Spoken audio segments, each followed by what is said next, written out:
So some of the things that we've learned through our team is the experience of us coming together. We have different backgrounds and experiences, and that's the great part about a partnership and the beauty of it. I remember this one day we were in the book nook and a child came up to me and said, Miss Emmer, can you help me write this book? I said, sure, come on over. And he was telling me about how he wanted to incorporate superheroes and how Batman was going to save the day. And in my gut, I felt as though I was lacking confidence because I didn't have the in-depth training with literacy. So what I did is I documented everything that was being said, everything I was hearing, and at the end of the day, I would go to Tracy and say, I'm stuck. I'm stuck on what to do. I need help with language prompts. I need help when learning the continuum with literacy. And every day we sat down and we dissected what was happening. And that was something I really valued from our partnership because it gave me the opportunity to feel more confident that next time approaching that child and knowing what to do to provide that child with next steps.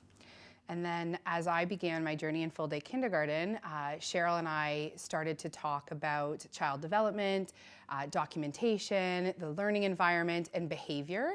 And so when we began together, we had very different philosophies in terms of behavior management.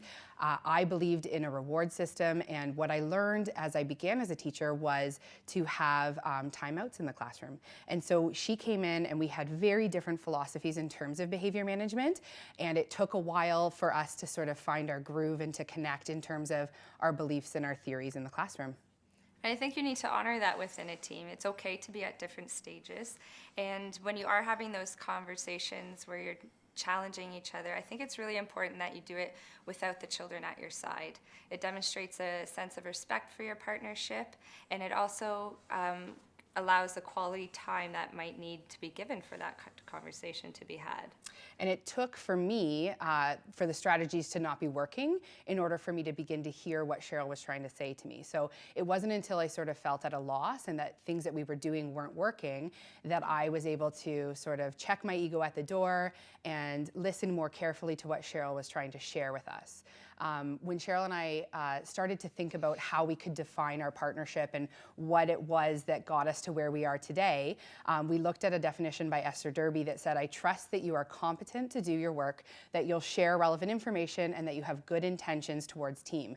And we thought that definition of professional trust was so valuable because it helps us to define our relationship, and what's important in our relationship was building that foundation of trust and trusting that I can depend on Cheryl to do things, she can depend on me, and that we're going to share important information with each other so that neither of us feel disconnected.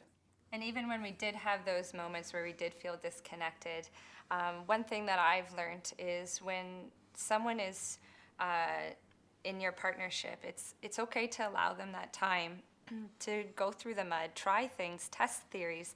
That's such an important part of our learning too. And I think we need to also honor that part of the process.